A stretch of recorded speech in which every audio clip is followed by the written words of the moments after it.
Alhamdulillahirabbil alamin wassalatu wassalamu ala sayyidina Muhammad wa ala alihi wa sahbihi ajma'in.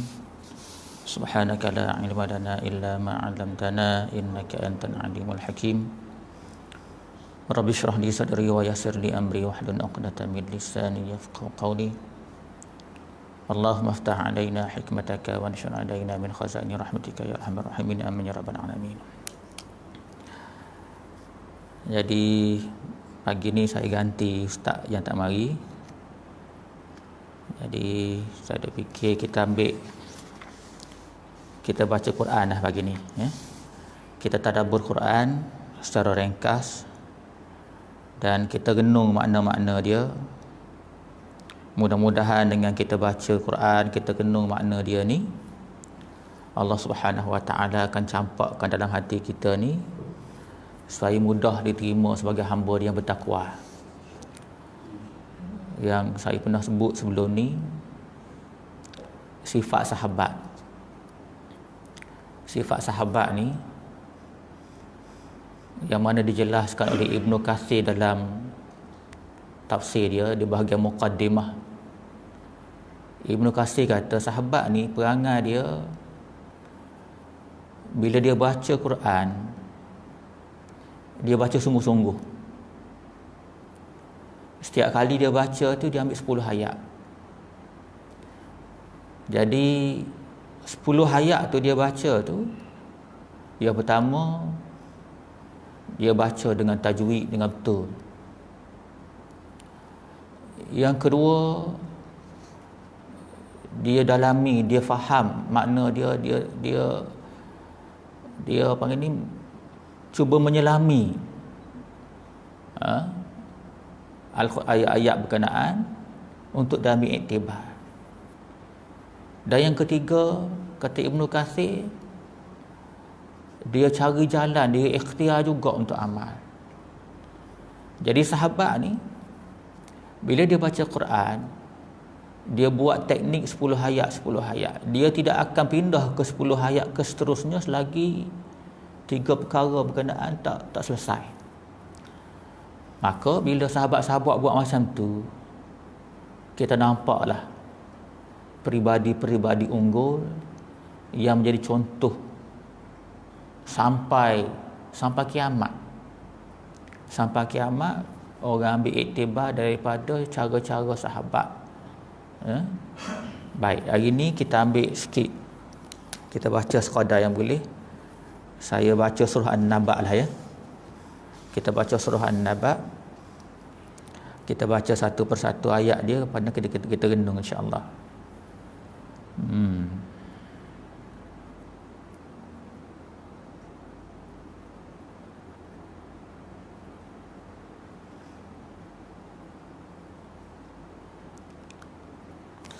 Baik. A'udzubillahi minasyaitonirrajim. Bismillahirrahmanirrahim. Amma yatasaalun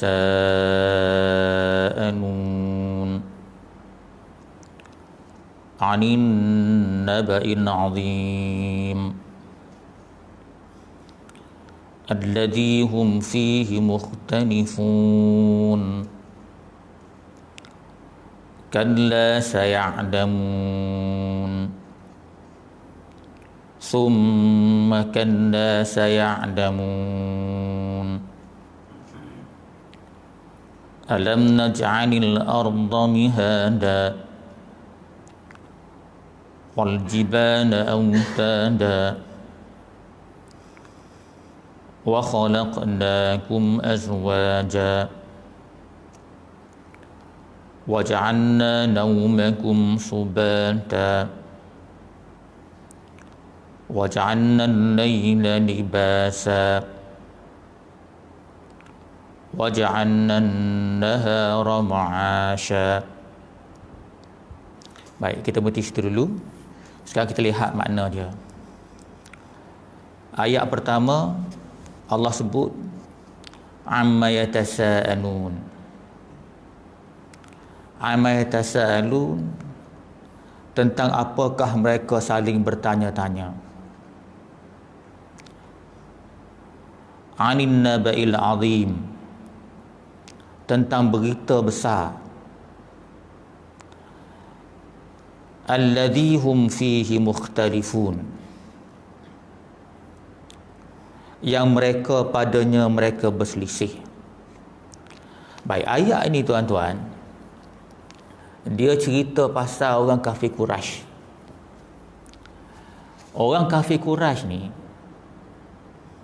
perangai dia jahat. Bila ada berita-berita yang turun kepada Nabi Muhammad sallallahu alaihi wasallam dan Nabi Muhammad cerita, dia cari jalan juga untuk tak beriman. Antaranya bila ada berita-berita berkenaan dengan kiamat. Jadi bila ada berita-berita pasal kiamat turun, dia mula mempersenda. Inilah Allah mengabadikan dalam surah An-Naba, amma yatasaalun, tentang apakah mereka saling bertanya-tanya. Contoh dia, betul ke benda ni berlaku? Ada sungguh ke? Ini yang berlaku di kalangan orang-orang kafir Quraisy. Kemudian Allah cerita dalam ayat kedua, bila Allah kata orang kafir Quraisy ni, bila turun ayat berkenaan dengan kiamat, dia saling tanya-bertanya dalam arti kata untuk mempersenda kebenaran Al-Quran. Betul ke ni? Kau ni main-main ni, kata orang kafir Quraisy. Mana ada kiamat? Lepas tu Allah jelaskan dalam ayat kedua, perkara yang mereka mempersenda-sendakan itu, Allah kata 'anin naba'il 'azim, tentang berita al-'azim, berita besar. Ya, ini benda kiamat lah. Benda yang dia duk persenda-senda tu benda besar, bukan benda kecil-kecil, bukan benda lekeh-lekeh, bukan benda yang boleh kita pandang ringan dan buat tak tahu. Bahkan benda yang dia duk main-main tu benda besar, benda kiamat. Allah sebut lagi, alladhi hum fihi mukhtalifun, yang mereka pada hal ini mereka berselisihkan. Jadi lepas cerita perangai orang kafir Quraisy ketika itu, bila ada berita-berita kiamat, mereka cuba mempersendakan dan menafikannya. Dia sebenar dalam ayat-ayat lain, dalam hadis-hadis lain, Allah cerita sebenarnya dia takut kiamat ni. Sebab kalau betul lah ada kiamat, teruk dia. Sebab atas dunia perangai dia jahat. Nampak?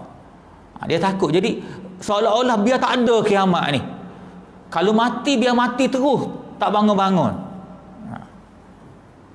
Kemudian Allah Subhanahu wa taala sebut dalam ayat yang keempat, kalla saya'lamun. Kalla maksudnya sekali-kali tidak. Jadi benda yang mereka duk berselisih, mereka yang tak nak beriman pada kiamat tadi, Allah kata kalla, sekali-kali tidak. Maknanya Allah menafikan perangai mereka tu, Allah menidakkan perangai mereka tu. Saya'lamun, satu hari kelak mereka akan tahu juga. Maknanya tuan-tuan, Allah kata dalam ayat ini, sama ada mereka suka ke, mereka tak suka ke, mereka menafikan ke, mereka mempermain-mainkan ke, mempersenda-sendakan pada pasal kiamat ni, Allah kata saya'lamun, mereka akan tahu juga, sampai masa dia mereka tahu. Kemudian Allah sebut dalam ayat kelima, summa kalla saya'lamun. Summa, kemudian, kalla, sekali-kali tidak, saya'lamun, kelak mereka tahu juga. Kalau tuan-tuan perhati ayat keempat, ayat kelima ni Allah ulang benda yang sama. Ayat keempat Allah kata kalla saya'lamun, sekali-kali tidak, kelak mereka akan tahu juga. Allah ulang lagi dalam ayat keempat, summa, kemudian kalla, sekali-kali tidak, saya'lamun, kelak mereka akan tahu juga. Maknanya Allah dalam dari segi ilmu balaghah, orang-orang yang mengaji tafsir dia reti. Bila Allah ulang sampai 2-3 kali ni, nombor satu, Allah marah. Perangai orang nak menafikan kiamat ni, Allah marah sangat. Yang keduanya, Allah bagi amaran. Okey, kamu cuba nak menafikan kiamat sebab pada hayat kamu takut. Sebab banyak sangat perangai kamu buat atas muka dunia ni, kamu takut. Jadi kamu nak main dengan kata-kata kamu, nak main psikologi dengan kata-kata kamu seolah-olah benda tu tidak ada. Padahal benda tu macam-macam mana ada juga. Macam mati dah. Tak nak mati. Sabar masa mati mari juga. Jadi Allah beri peringat. Di satu sudut yang lain, tuan-tuan, memang ayat ni cerita pasal kafir Quraisy. Ulama tafsir sebut dia ada satu kaedah.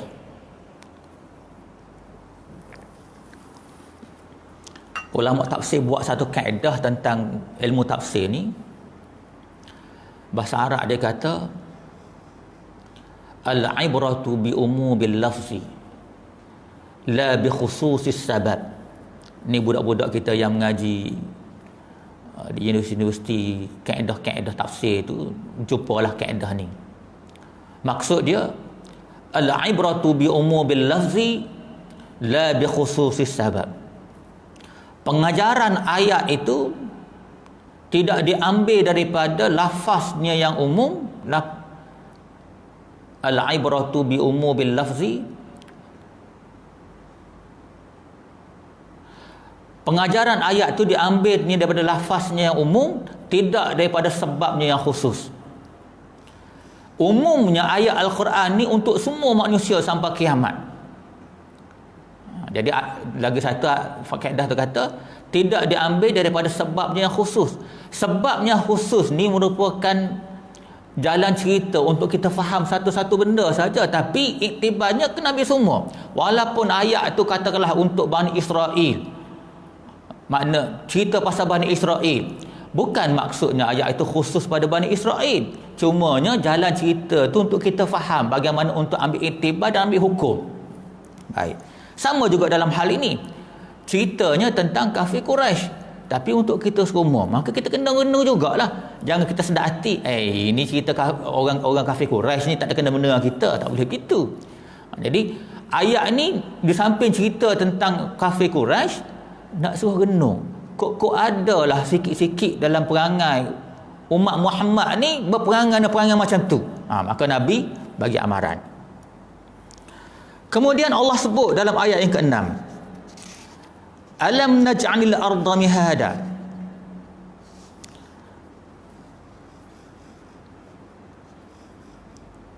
Alam naj'alil arda mihada. Bukankah kami telah menjadikan bumi sebagai hamparan? Jadi nampak tak kaedah cara Allah tadi nak cuik hati manusia. Lepas dia cerita ada satu golongan yang saling mempersoal-soalkan tentang kiamat. Kemudian Allah kata, jaga-jaga, kamu akan tahu juga. Jaga-jaga, kamu tahu juga. Kemudian Allah sebut, alam naj'alil arda mihada. Bukankah kami telah menjadikan bumi sebagai hamparan? Maknanya Allah mengungkit, tuan-tuan. Allah mengungkit kepada umat manusia keseluruhannya dalam bahasa mudah. Bumi ni aku buat. Bumi ni aku buat. Kadang-kadang kita pernah dengar mak kita masa kita budak-budak dulu kan. Dalam cerita ke drama-drama ke, bila dia berdepan dengan anak-anak dia yang tak dengar kata ni, sampai peringkat dia mengungkit. Rupa-rupa kaedah mengungkit ni Allah guna juga dalam Quran. Kan dalam cerita-cerita drama tu, kadang-kadang tu bila berdepan dengan anak tak dengar kata ni, beras yang kamu makan tu aku beli. Tak. Yang kamu tengah kata ni, aku fikir sikit. Kamu membesar tu dengan beras yang aku beli. Kalau hak berat lagi macam mana? Susu aku ni bagi minum kamu. Tu berat dia tu. Rupa-rupanya kaedah yang sama, uslub yang sama Allah guna dalam Al-Quran. Pada orang yang degil tak nak fikir langsung ni, Allah kata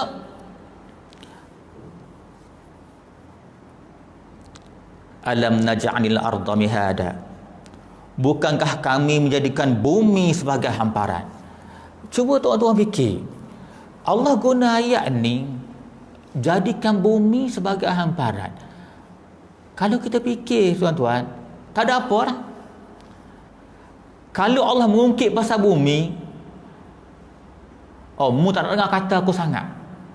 Duduk atas bumi aku, pergi cari bumi lain. Nak cari bumi mana nak duduk?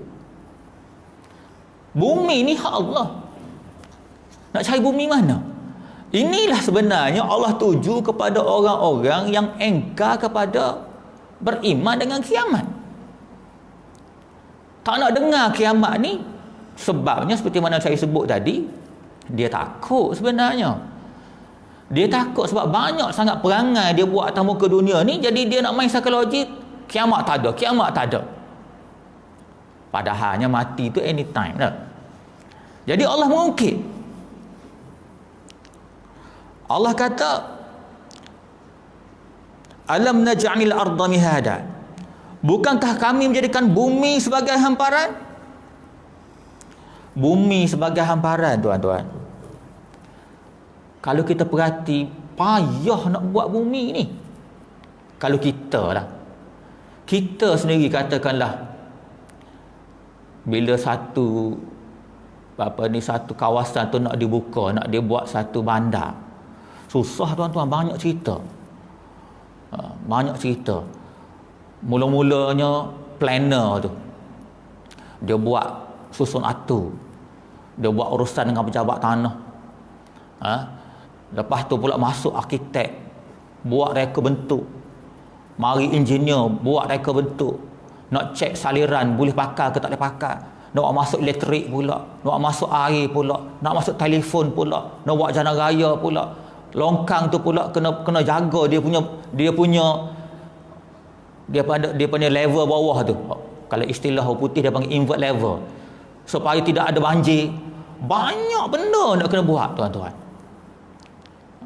Itu kalau kita fikir nak buat bandar kecil. Ini pula bumi, Allah hampa bumi. Bila Allah hampa bumi ni, tuan-tuan, cukup lengkap.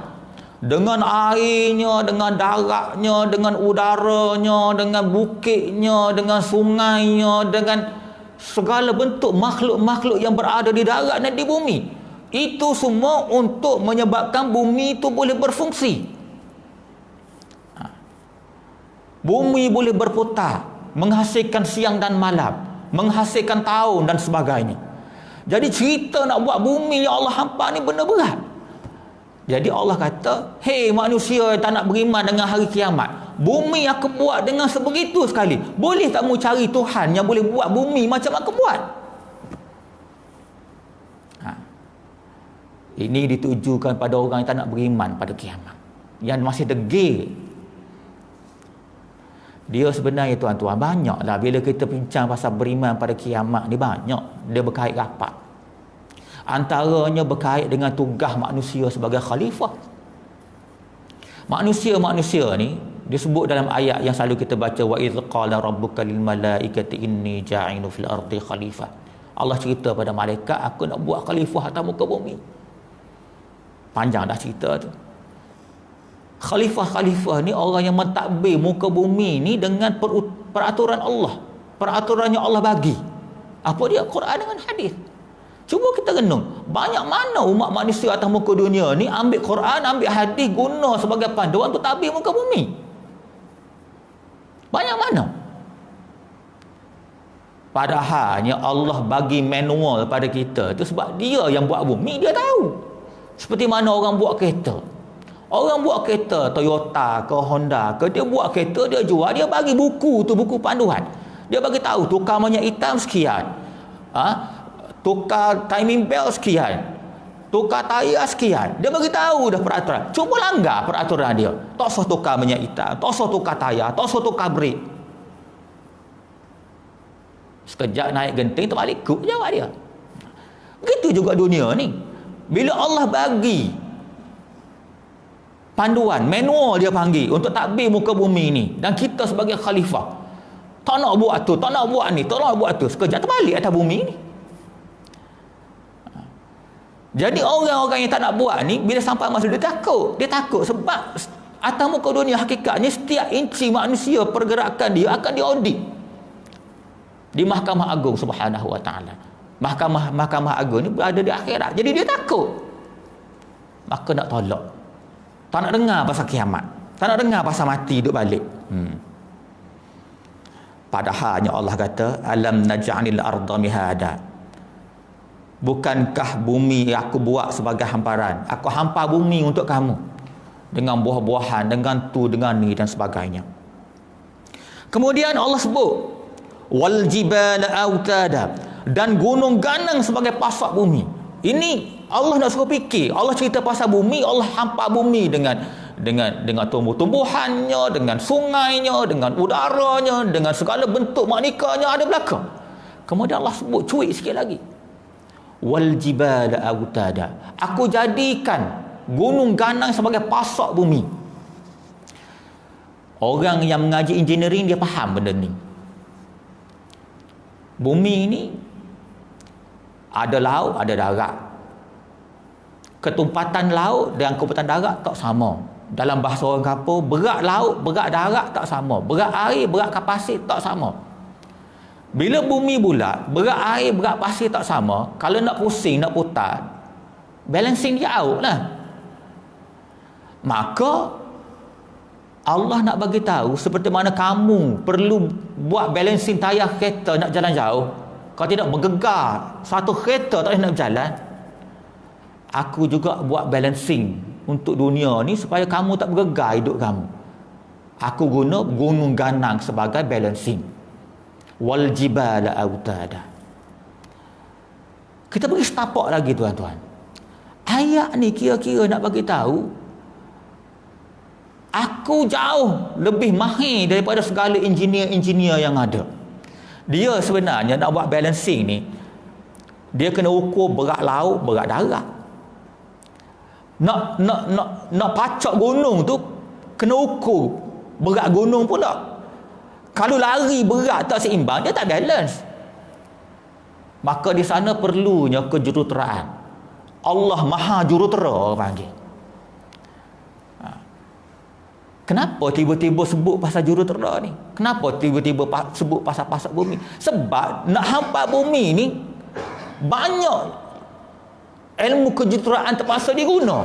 Seperti mana orang nak buat township, nak buka satu bandar, banyak usaha engineering, banyak usaha arkitek, banyak usaha QS untuk buat satu-satu benda tu. Tak ikut kaedah, akhir berlakulah banjir. Akhirnya air sampai di rumah, pressure tak kuat. Akhirnya elektrik masuk dalam rumah, pasang 2 aircon, wayar terbakar. Ini semua engineering. Allah bagi tahu wal jibala autada. Dan sampai sekarang mana kita berasa tuan-tuan? Ada tuan berasa mari surah ni bawa kereta rasa bergoyang-goyang. Mana ada? Sebab engineering Allah bila buat balancing tepat. Tak pakai komputer macam kita pun hari ni. Allah sebut benda ni suruh kita fikir. Hei manusia yang tolak berita-berita pasal kiamat. Aku buat dunia ni. Yang kamu tak dengar tu pasal apa? Allahu Rabbi. Kemudian Allah sebut lagi.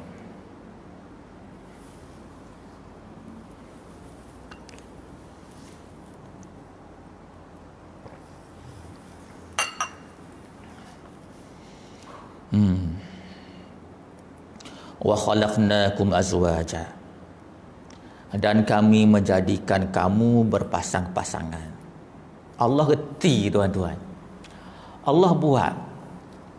Bila Allah buat Nabi Adam, Allah tahu dia perlukan pasangan.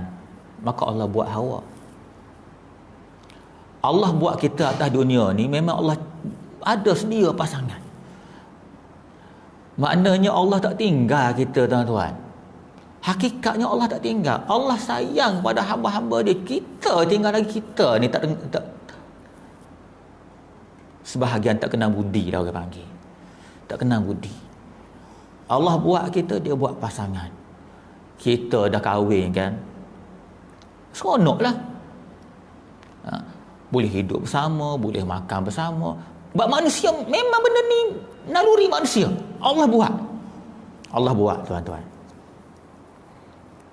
Setengah-setengah tu boleh bini lawa sikit, tak sedar diri dah ke? Dia dah nampak lawa, dia tak teringat hak lawa yang Allah bagi, yang ada, yang dia dapat tu Allah bagi sebenarnya. Kalau Allah nak ubah kepada tak lawa, sekejap aja. Allah bagi satu penyakit pada bini dia, penyakit kusta. Habislah sekadar lawa tu. Allah buat. Kemudian Allah cerita lagi. Waja'alna naumakum subata. Dan kami jadikan tidur kamu ni sebagai istirahat. Bukan setakat Allah buat bumi, bukan sekadar Allah buat balancing supaya bumi ni tidak bergoyang, bukan sekadar Allah bagikan pasangan-pasangan, bahkan Allah kata waja'alna naumakum subata. Allah tahu setiap benda makhluk ni bila diguna, dia akan haus. Semua benda. Sebab tu bila kita mengaji tauhid, dia ada satu istilah.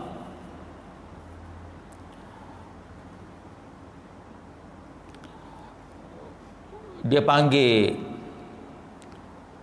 wajibul wujud dengan apa ni, dia panggil mumkinal wujud. Wajibul wujud ni hanya Allah. Mumkinul wujud ni cerita wujud makhluk. Wujud makhluk ni, tuan-tuan, bila dia hidup, dia guna tubuh dia tu. Bila guna tubuh dia ada sel mati. Maknanya kalau geris kat lutut geris tu jadi lama-lama jadi hilang. Tu sebab kita ni makin lama hidup, bukan makin muda, dia makin tua, dia makin sakit, dia makin teruk, sebab sel kita akan mati. Maka untuk balance balik tubuh kita ni, tuan-tuan, sel kita banyak mati tiap-tiap hari. Kita berjalan sana, kita buat tu, kita buat ni, nak orang yang pergi apa ni, yang jadi petani tu, pergi bendang. Setiap kali dia pergi buat kerja, dia banting tulang dia, banyak mana sel dia mati. Maka Allah buat tidur untuk repair balik. Jadi benda-benda begini, tuan-tuan, Allah nak bagi tahu, aku buat tu, aku buat ni, aku buat tu, aku buat ni. Boleh tak orang yang lawan takdir, aku tak nak tidur malam, nak tidur siang? Boleh. 2-3 hari boleh nah. Nampak? Allah buat semua benda-benda ni. Apa lagi Allah sebut? Waja'alna al-laila libasa.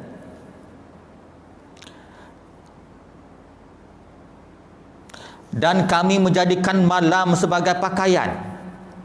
Ulama tafsir kata pakaian ni maksudnya untuk menutupi apa ni, kehidupan kamu pada masa-masa yang tertentu. Kemudian Allah sebut lagi, waja'alna an-nahara ma'asha. Dan kami jadikan siang untuk mencari penghidupan.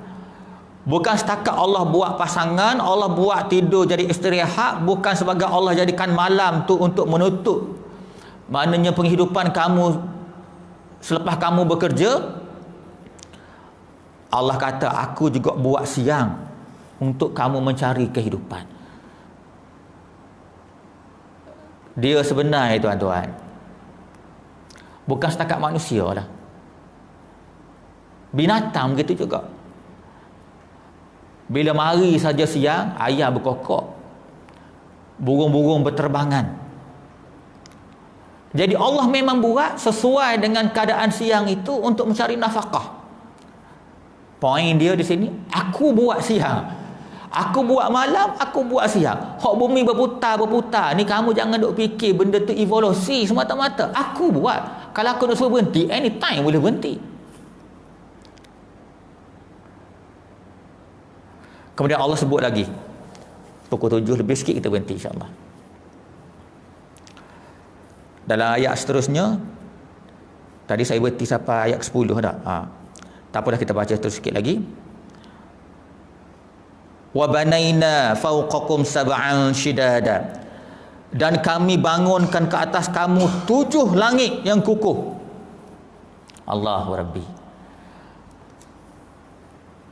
Allah sebut apa lagi? Wa ja'alna sirajan wahaja, dan kami menjadikan pelita yang terang benderang. Allah sebut apa lagi? Wa anzalna minal mu'sirati ma'an sajjaja, dan kami turunkan dari awan air hujan yang tercurah dengan hebat.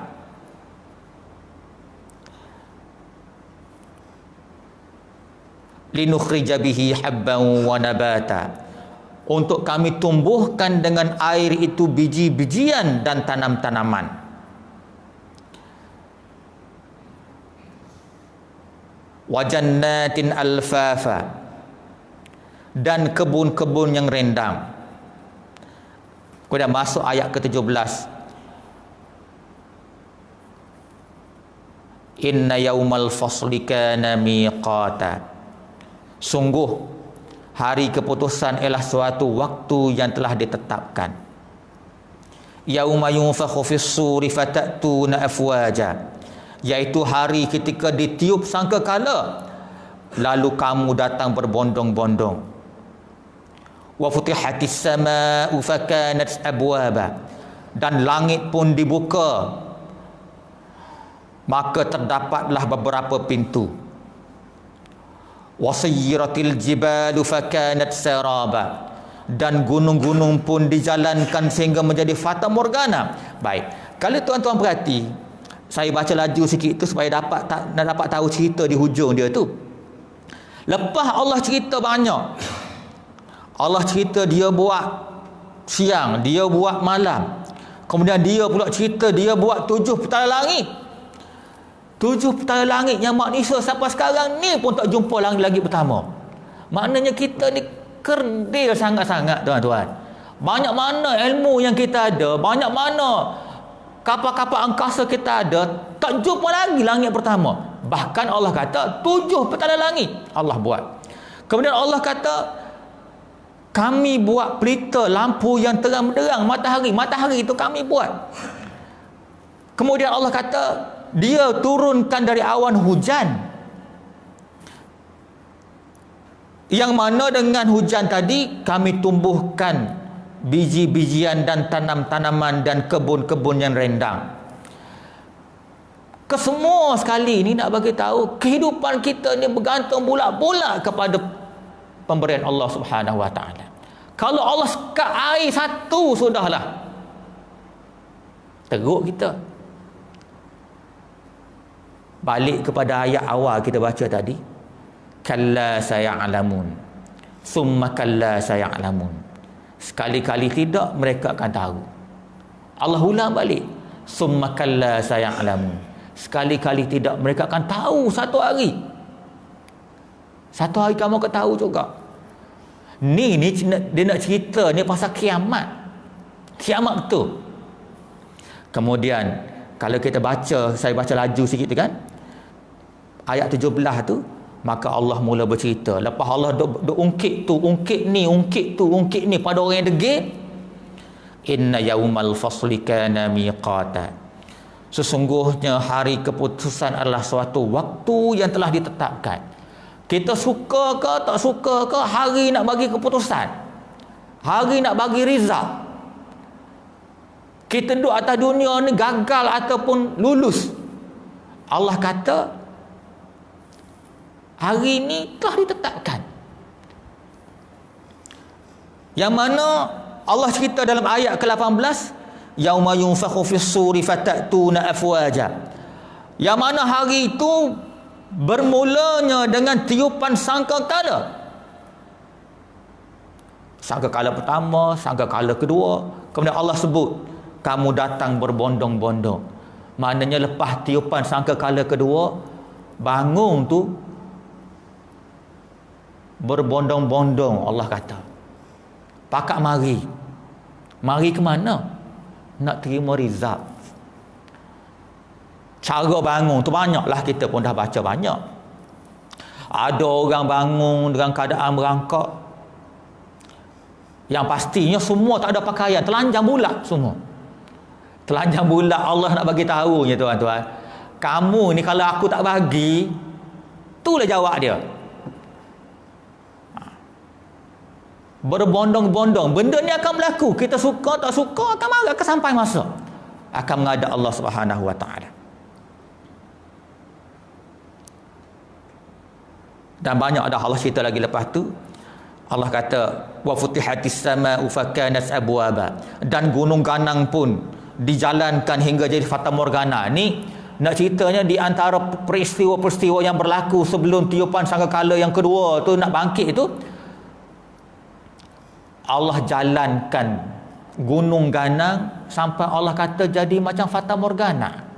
Kalau kita kata jadi debu tu, mana ada lah juga. Ni fata morgana. Jadi fata morgana ni kalau tuan-tuan apa ni, kita pergi padang pasir ke, tengok jauh tu nampak asap naik kan, ataupun kat highway tengok jauh tu nampak dia punya wap-wap naik. Gunung ganang akhir jadi macam tu. Kalau macam kita sekarang ni tuan-tuan, bila berlaku dengan kiamat, dalam menjelaskan ayat ini, Allah kata Allah jalankan gunung ganang. Kalau kita sekarang ni Bajaran Tinti Wangsa, di sebelah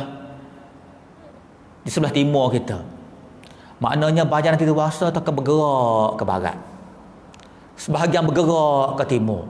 Sebarang benda yang berada di laluan dia habis licin semua sekali.